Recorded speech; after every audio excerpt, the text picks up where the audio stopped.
Tonight, tensions growing between Washington and Moscow over the detainment of another dual U.S.-Russian citizen. The California employer of Ksenia Karolina saying she was taken into custody because of a small donation to a Ukrainian charity. Top U.S. officials now telling any Americans in Russia to leave immediately and saying any U.S. citizens who are considering traveling there should not do it. That warning as the U.S. slaps more sanctions on Russia following the death of opposition leader Alexei Navalny. Also breaking tonight, Alabama's largest hospital pausing IVF treatments. The University of Alabama at Birmingham saying they made the difficult decision after the state's Supreme Court ruled an embryo is a human being. What this could mean for women struggling to conceive, including those who have already started the IVF process in that state. Student death outrage. The family of a non-binary teenager breaking their silence following the 16-year-old's death. The teen dying one day after a fight inside a school bathroom. Their mother saying they were constantly bullied over their gender identity. The autopsy results we're just seeing. Deadly protest overseas. Police in New Delhi deploying tear gas and flash bombs as thousands of Indian farmers descend on the capital city. What they're demanding as farmer protests continue to erupt around the world. Plus, the shocking video showing a beer tank valve exploding at a Minnesota brewery, sending a worker flying to the ground. The worker quickly rushing to try and plug it back up. How that brewery is commemorating the incident with a new beer name. Good evening. I'm Ellison Barber in for Tom Llamas. Tonight, U.S. officials are warning Americans to stay out of Russia following the detainment of another U.S.-Russian citizen. As we reported last night, Los Angeles-based ballerina Ksenia Karolina was arrested in Russia on suspicion of treason after she made a donation to a Ukrainian charity. That donation, reportedly less than $60. Video from the Russian Federal Security Service shows her blindfolded, handcuffed, and in a cell. U.S. officials say she traveled back to Russia in January to visit her parents, siblings, and 90-year-old grandmother. She is not the only U.S. citizen in Russian custody. Former U.S. Marine Paul Whelan, he was arrested in Russia in December of 2018 and is serving a 16-year prison sentence for espionage. That sentence began in 2020. Wall Street Journal reporter Evan Gershkovich, he was detained on espionage charges in March 2023 while reporting in Russia. Another appeal for his release was denied this week. And Russian-American journalist Alsu Kurmasheva, she was detained in October of 2023, charged with failure to register as a foreign agent. All three of them deny the allegations against them. National Security spokesman John Kirby with a stark warning for any Americans still in Russia. If you're a U.S. citizen, including a dual national, residing in or traveling in Russia, you ought to leave right now. We're also learning new details tonight about new U.S. sanctions on Russia for the death of opposition leader Alexei Navalny. So for more on the tension between the Biden administration and the Kremlin, let's get right to NBC's Gabe Gutierrez, who is live outside of the White House on the North Lawn. So, Gabe, in addition to Kirby's remarks, State Department spokesman Matthew Miller making this warning to any Americans who might travel to Russia. Listen.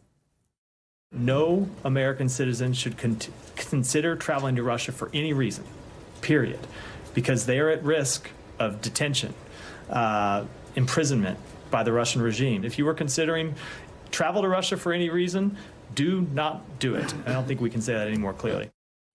I mean, Gabe, these are very strong words from a number of officials. What is it about Ksenia Karolina's arrest that has them so concerned right now?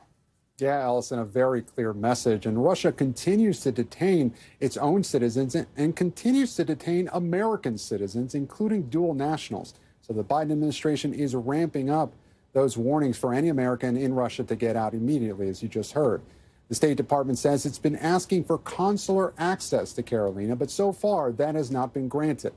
And you'll remember, Allison, that Wall Street Journal reporter Evan Gershkovich is also still detained in Russia. So is Paul Whelan. And, of course, there was the Brittany Griner incident. So the U.S. believes that it is dangerous for American citizens there. Allison? Gabe, what more do we know about the sanctions that are expected to be announced on Friday? Well, Alison, a senior administration official says those new sanctions will likely target individual Russians and also involve the ongoing capping of Russian oil prices. U.S. officials say the robust sanctions will also be tailored to target, at least in part, entities related to Navalny's imprisonment. Another senior administration official tells NBC News the U.S. is also working on a long-term plan to seize frozen Russian assets, but the U.S. only controls a fraction of them, which are mostly held in Europe, Alison.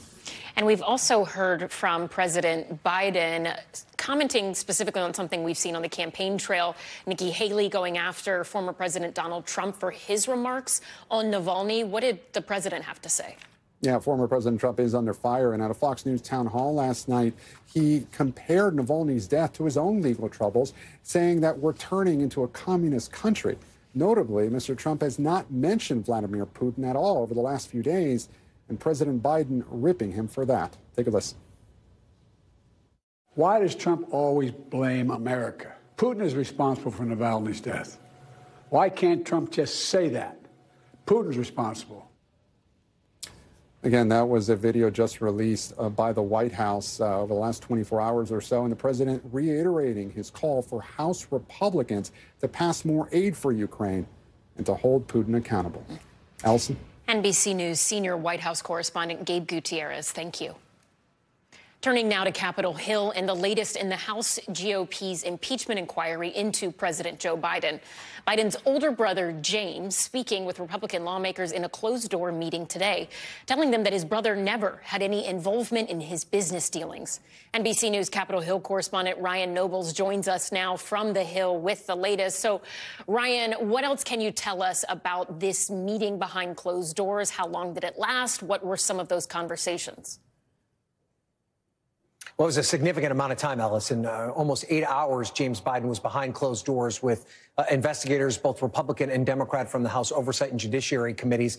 We don't know too much about the contents of the back and forth between James Biden and these investigators, but we do have at least a preview or a glimpse of what he planned to tell the committee, because they released his opening statement. And in that opening statement, he makes it very clear that from his point of view, his brother never had any influence or any role in any of his business dealings. And he didn't just say that in a general sense. He also talked about a number of very specific business dealings that House Republicans have been zeroed in on and focused on, and talked about some of their claims and answered some of those claims in that lengthy opening statement. Now, we expect Republicans still continue to press him about the specifics about his business dealings, emails that he may have sent where he invoked his president brother's name.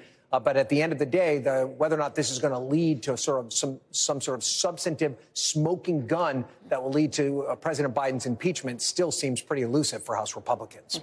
Yeah, Hunter Biden is expected to meet with House GOP members sometime next week. Is there a rough timeline as to when we, the country, you as a reporter there, might learn from House GOP members if they do plan to move forward with articles of impeachment? Well, they're being very vague about the timeline, Ellison. They want to be able to have every option at the table should some new piece of evidence present itself that they can move on quickly. But there is a sense that the interview of James Biden, the upcoming interview of Hunter Biden, really signals kind of the climax of this investigation, at least as it relates to Hunter and James Biden's business dealings and any potential interface that the president may have had.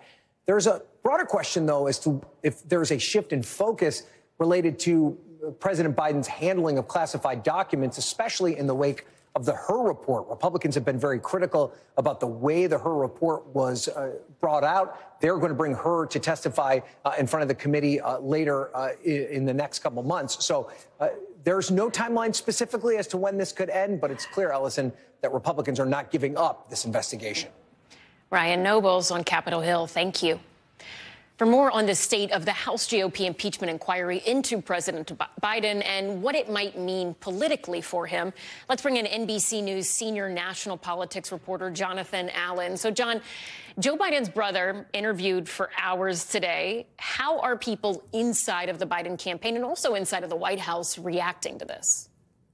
I mean, I think they believe that at this moment it is what it has been all along, which is a fishing expedition without any fish, at least none that can be seen. at this point. So the House Republicans have been investigating Hunter Biden. They interviewed James Biden today.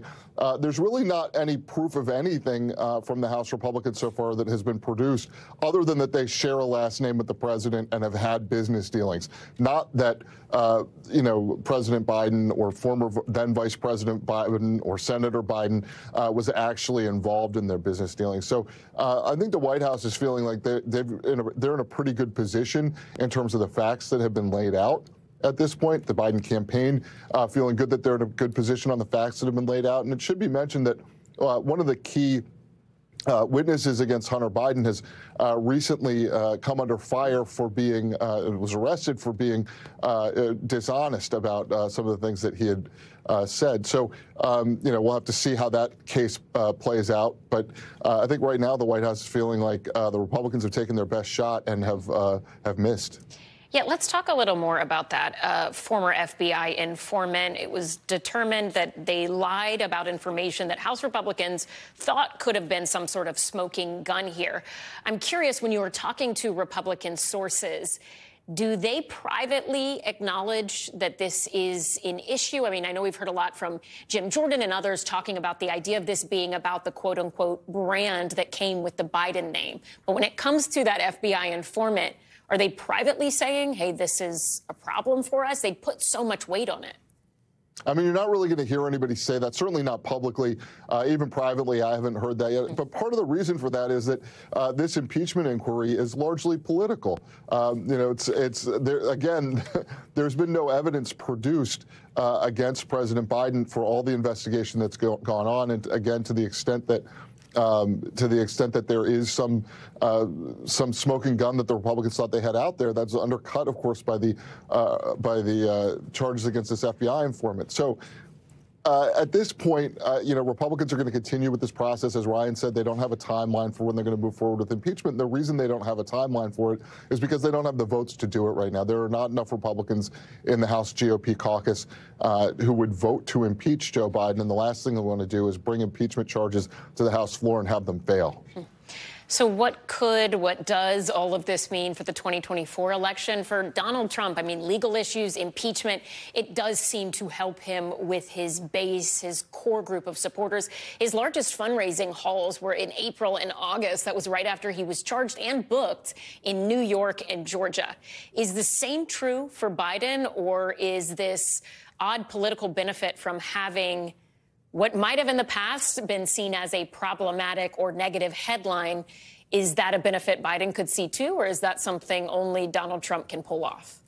Yeah, it may be the latter, Ellison. The driving force behind fundraising for Joe Biden and for enthusiasm for Joe Biden is Donald Trump. Whereas with Trump, he's been able to portray himself as a victim. If you just look at how he is, comparing himself to Alexei Navalny, right?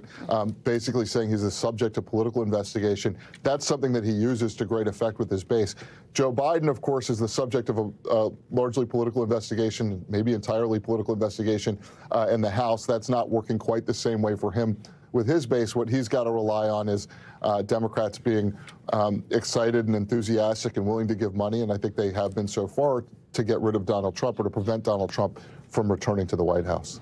All right. John Allen, interesting stuff. Thank you so much. We appreciate it. Next to another big headline tonight, the fallout from the bombshell ruling by the Alabama Supreme Court saying frozen embryos created by in vitro fertilization are people.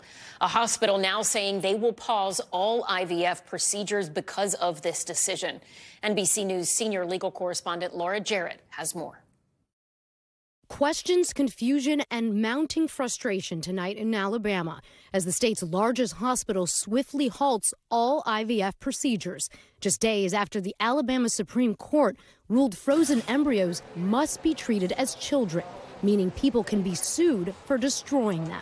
The University of Alabama at Birmingham saying today it's saddened that it must stop all IVF as it evaluates the potential that our patients and physicians could be prosecuted criminally or face punitive damages for following the standard of care. My rage knows no bounds. Abby Crane, a patient at UAB with frozen embryos she hopes to use soon, first saw the news on Instagram but has heard nothing from the hospital. I just want to be a mom, and It's wild to me that the state that I've called home has more say over that than I do right now.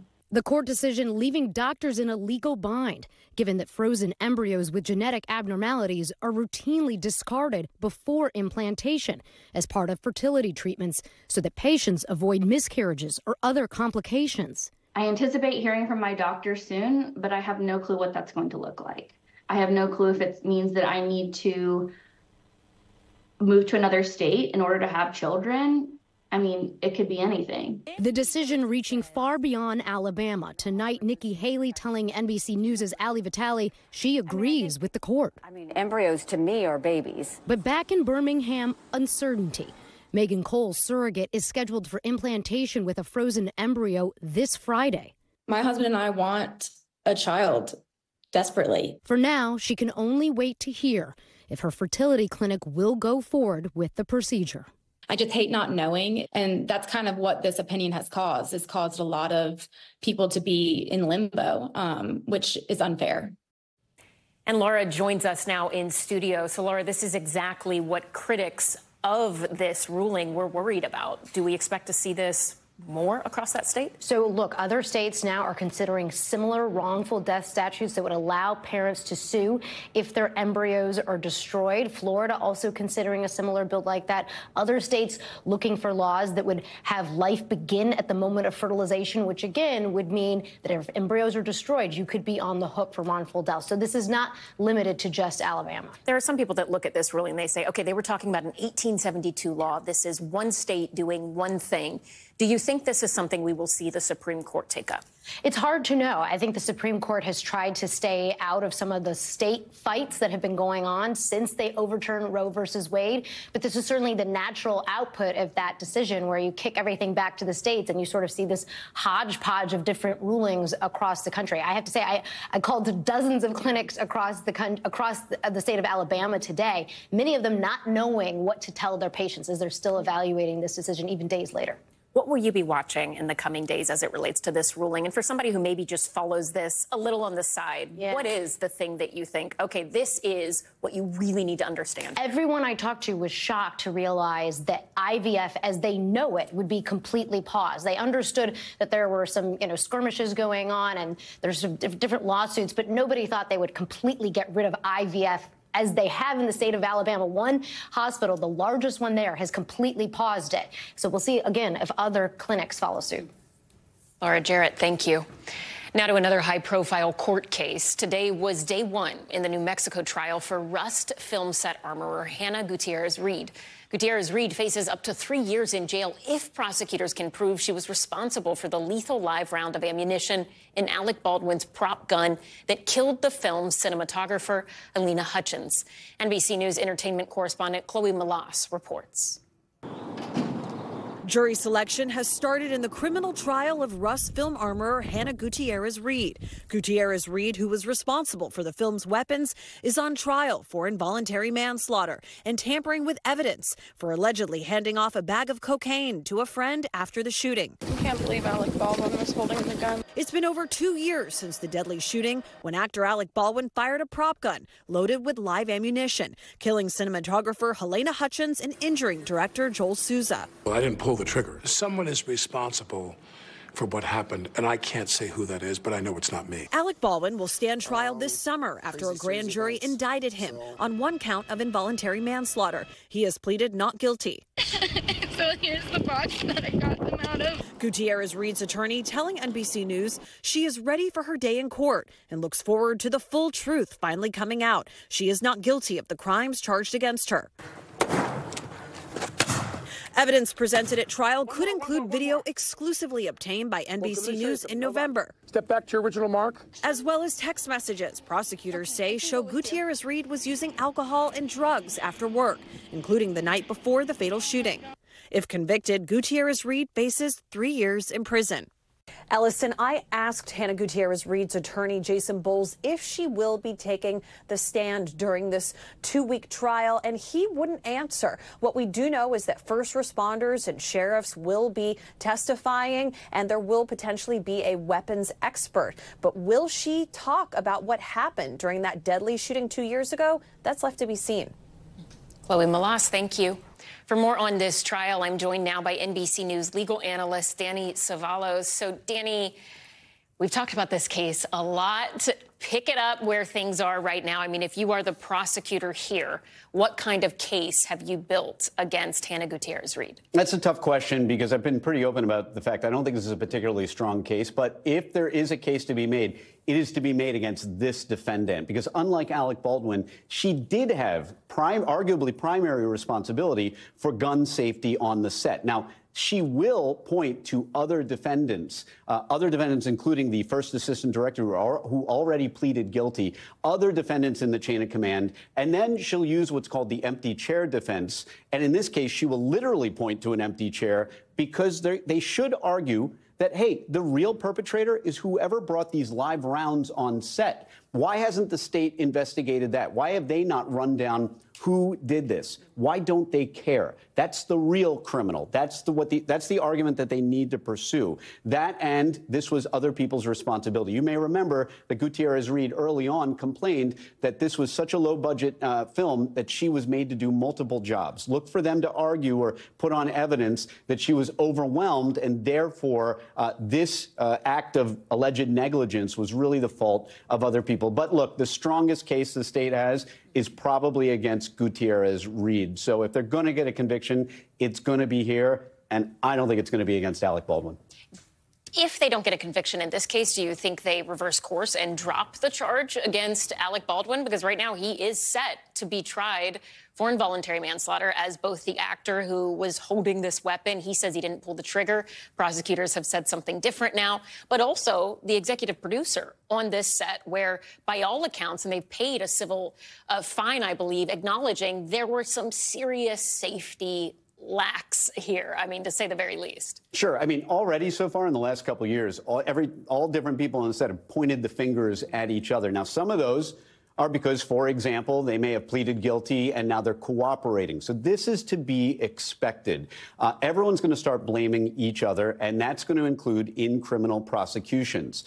Look, in this case, if Gutierrez-Reed is acquitted, will the prosecutors drop their case against Baldwin? Well, let me take off my normal prosecutor hat and put on these prosecutors' hat, because these prosecutors have not behaved, I think, consistently with the way prosecutors should. Already so far, they charged a crime against Alec Baldwin. They charged him with 2 counts after investigating the case for a year, and one of those counts was determined to be unconstitutional. They had a year to investigate it. Then they withdrew prosecution. Then they waited for ballistics to get back. By the way, ballistics take, in a major city, a matter of months, maybe at the most. We're talking years, and they haven't figured out whether this gun was, maybe it was modified, maybe it wasn't. Gosh, we don't know. Let's just charge him. Because they charge him, they uncharge him, now they charge him again. So if Gutierrez-Reed is acquitted, do I think they'll drop the charges against Baldwin? Probably not. Should they? I don't think they should have brought the charges in the first place. All right. Well, we will see. Danny Cevallos, thank you so much. We appreciate it.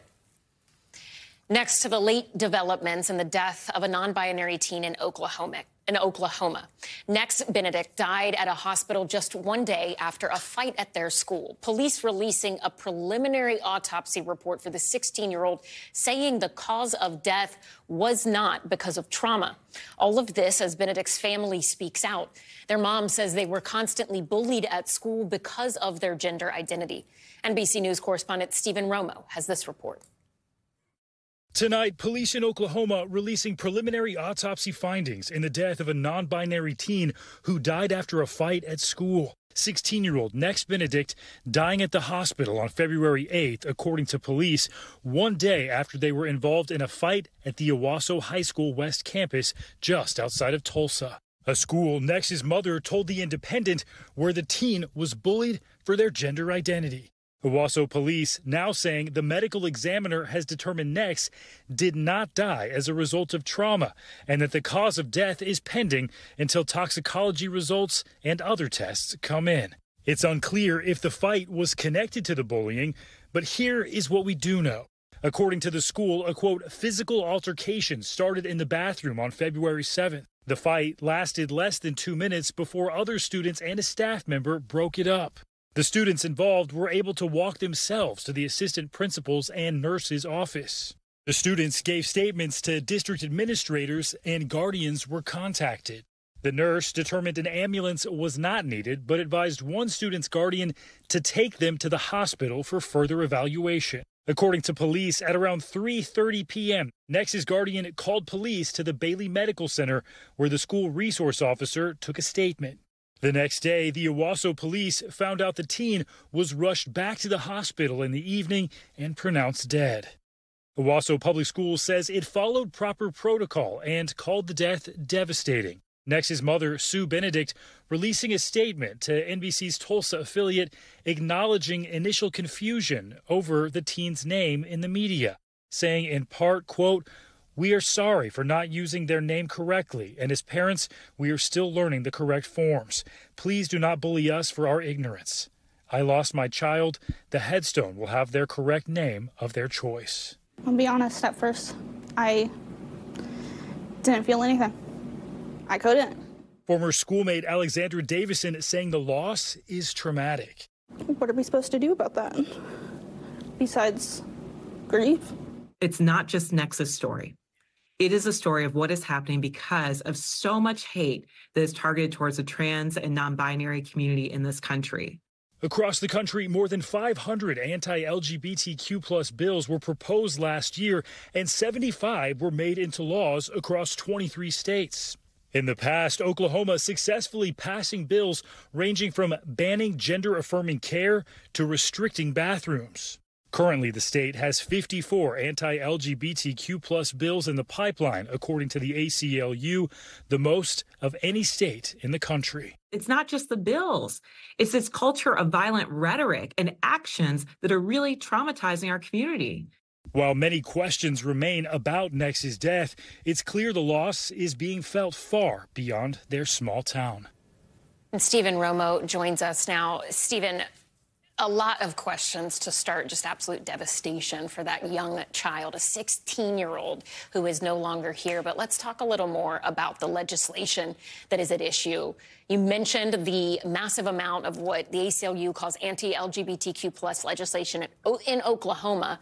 What about at the local level? What sort of things were happening within this small community? Yeah, Owasso is a small suburb outside of Tulsa. Owasso Public Schools, the school district, no stranger to anti-LGBTQ controversy. In 2022, a teacher was targeted by the far-right social media account Libs of TikTok. That teacher eventually resigned. They had posted videos affirming LGBTQ+ students. And just last month, the leader of Libs of TikTok was appointed to a state library advisory committee by State Superintendent Ryan Walters. Meanwhile, Ryan Walters is facing a lawsuit for trying to prevent trans students from changing their information on their school records. So this is a very divisive issue in Oklahoma, and Owasso is no exception to that. But of course, we can't lose sight of the loss of this 16-year-old, this devastating loss for this community and friends and family as well, and all of the questions that still surround this death, Allison. All right, well, we know you will stay on this story. Thank you. We appreciate your reporting.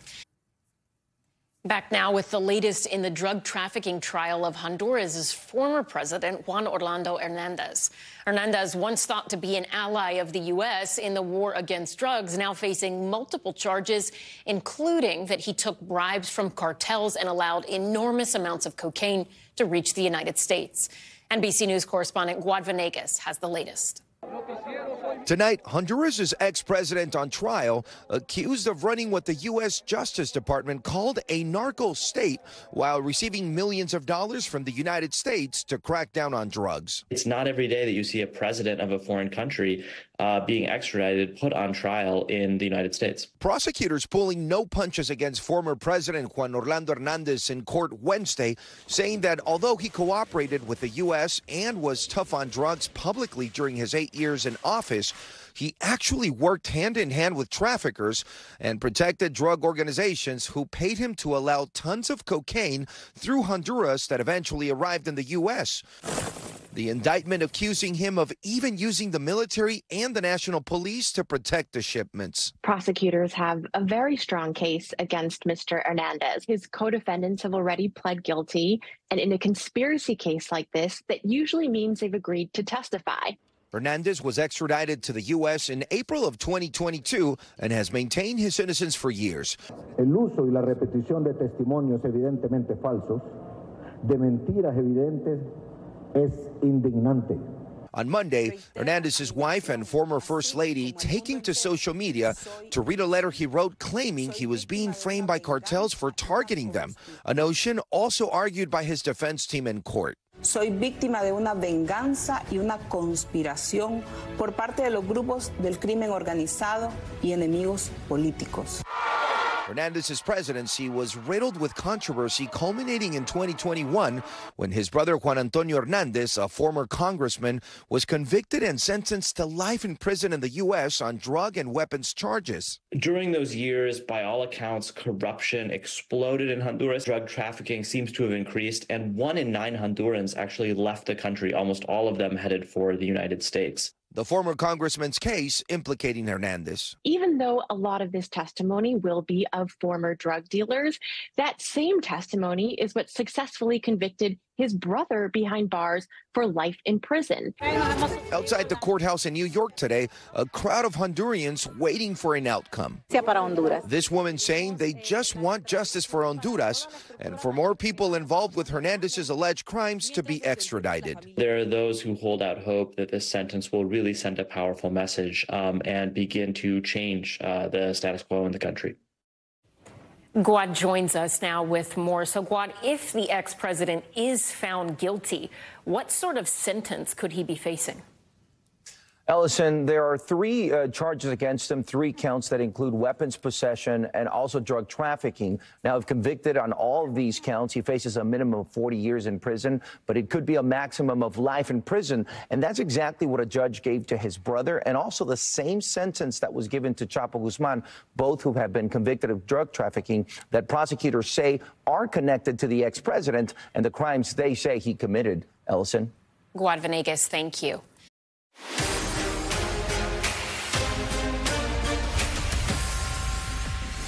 Back now with Top Stories news feed, and we begin with the bomb threat on a United Airlines flight. The flight was traveling from Newark, New Jersey to Los Angeles when it was diverted to Chicago. A source telling NBC News a written bomb threat was found in the plane's bathroom. The flight was evacuated without incident. No word on any arrest, but officials say there is no imminent threat to the public. An explosion at a Minnesota brewery caught on camera. Just take a look at this. Surveillance video showing the moment a beer tank valve burst, shooting beer out of the opening and knocking over an employee. The employee managing to get up and tried to plug it back up as beer just gushed onto the floor. The employee was not hurt. The Back Channel Brewing Company says they've now named the IPA Blowback. And a consumer alert, this one for more than 15 million Toshiba laptop adapters. They have been recalled. The U.S. Consumer Product Safety Commission said the AC adapters can overheat and spark a fire. According to the company, there have been 680 reports of overheating, and 40 of those resulted in burns. The adapters were sold between April 2008 and April 2014. Customers are urged to stop using them immediately. Next tonight to Florida, where there is a growing concern about a measles outbreak that has made at least 6 students sick at just one elementary school. NBC News correspondent Sam Brock has more on what's being done to try and stop the spread. Thank you for being here. Staff, thank you so much. Class is in session at Manatee Bay Elementary in South Florida. After a cluster of measles cases here, 6 in less than a week, has fanned concern for some parents. Right now, I'm not sending my 10-year-old to school, so I'm keeping her at home. We stepped up the hand washing and this and that, and we're just doing our best to cope. Broward County Superintendent Dr. Peter Licata today at a monthly school board meeting. The health department is currently at the school until 6 p.m. today offering vaccine opportunities. Licata says the district is taking action to safeguard families. We're doing deep cleaning. We're cleaning our buses. We've replaced all the air filters. We've done everything we can physically to make the difference. Nationwide, the new year has swept in more than 24 cases of measles. Licata says 97% of Manatee Bay Elementary students have received at least one shot of the vaccine. But pediatrician Dr. Jack Orsez explains that Broward County is at higher risk for cases because of all the international travelers. Plus, vaccine exemptions for religious or health reasons are rising. Are you surprised to see measles reemerging in 2024? I'm very surprised to see it reemerging because it's something that's completely preventable, and it's only those people who refuse to immunize that are really bringing this back to the United States. While families at Manatee Bay doing whatever they can to protect themselves. We're trying to keep calm, right? Just so not to add to any potential hysteria. And Ellison, we mentioned that 97% of the students at Manatee Bay Elementary School have had at least one shot of the vaccine. What does that actually equate to? In a student body of almost 1,100 students, it's only 33. And then within that subset, 6 of them have already had it, which is to say it's a sliver of a sliver. But as I talk to superintendents and parents and those invested in the community, they explain they got brothers and sisters, right? So it's not just this one school. Even though measles hasn't spread anywhere else in Broward County yet, the deep concern right now is that they could spread it to loved ones and then take it to another school setting. And we do this all over again. Back to you. Sam Brock in Florida, thank you. Coming up, the deadly protests taking place in India. Police deploying tear gas and flash bombs as thousands of farmers marched into the capital city. At least one person killed. The change they're calling for tonight.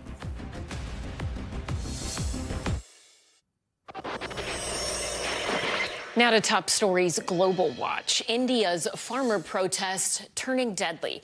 New video shows police using tear gas and flash bombs to disperse crowds as they marched towards the capital city of New Delhi. Some farmers reportedly throwing stones and chili powder in response. At least one person died, dozens were hurt. The farmers are seeking new legislation for guaranteed crop prices on 23 crops, a move they say will help stabilize their income. In Argentina, train drivers walking off of the job for 24 hours. The unionized rail workers going on strike after negotiations for better pay and working conditions collapsed. Both passenger and cargo trains were disrupted nationwide.